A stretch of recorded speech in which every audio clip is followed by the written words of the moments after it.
So, the rebirth of the nation of Israel has to be the first key to all of this. So, in order for everything to actually count, we must check that very important box. Even if everything was converging like it was back then, that means absolutely nothing, because the fulfillment of Isaiah 66:8 didn't happen. Isaiah 66:8 is, "Who has heard such a thing? Who has seen such things? Shall the earth be made to give birth in one day, or shall a nation be born at once? For as soon as Zion was in labor, she gave birth to her children." So, like I said, if that doesn't happen, it doesn't matter if it feels like the tribulation is right on the edge, that needed to happen first. Well, the rebirth of the nation of Israel officially came to be May 14th, 1948. So anything happening before 1948 doesn't mean anything, because this needed to happen first. But not only did it become a nation, but it became a nation in a 24-hour period, literally in a day, exactly how Isaiah 17 says, where it says, "Shall a nation be born at once, or shall the earth be made to give birth in one day, or shall a nation be born at once?" So not only is the nation of Israel supposed to be reborn, but it also needs to happen within a day. And it did so in May 14th, 1948, because in a 24-hour period, three things happened. One, the Jews declared independence.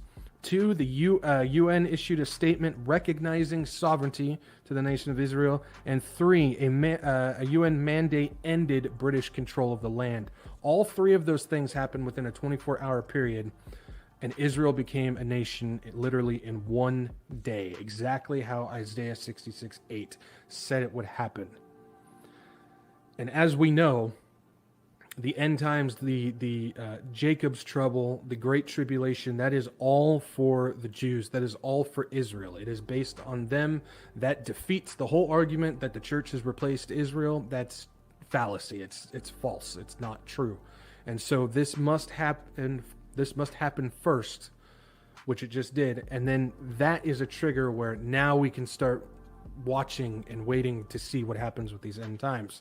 So now that happened, there's other ones that happened, but that's the main one. So that's like, that kind of defeats the argument of people who say, well, World War I, there was all this sickness and war and poverty and everything happened. Well, that's great, but Israel wasn't a nation back in World War I. So we have to wait for that to happen. So that defeats that argument.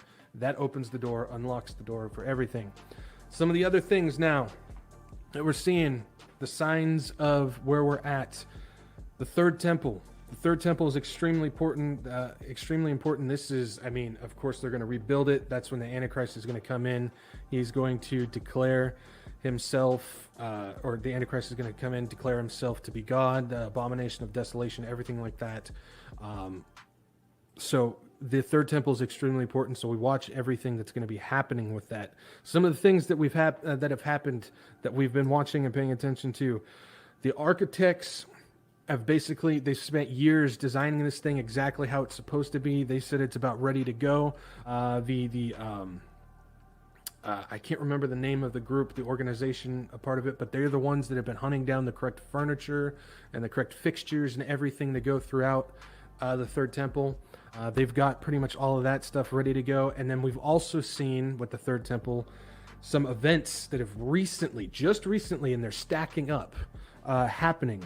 One, there was the shearing of the sheep for Shavuot, or Shavuot. I can't speak French, I'm sorry. The shearing of the sheep of Shavuot, that just happened, or Shavuot, that just happened.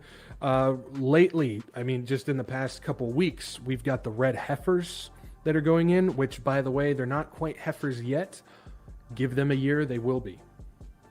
Something to keep in mind. Give them a year, and those cows that they brought in, the heifers that they brought in, will be ready to go for the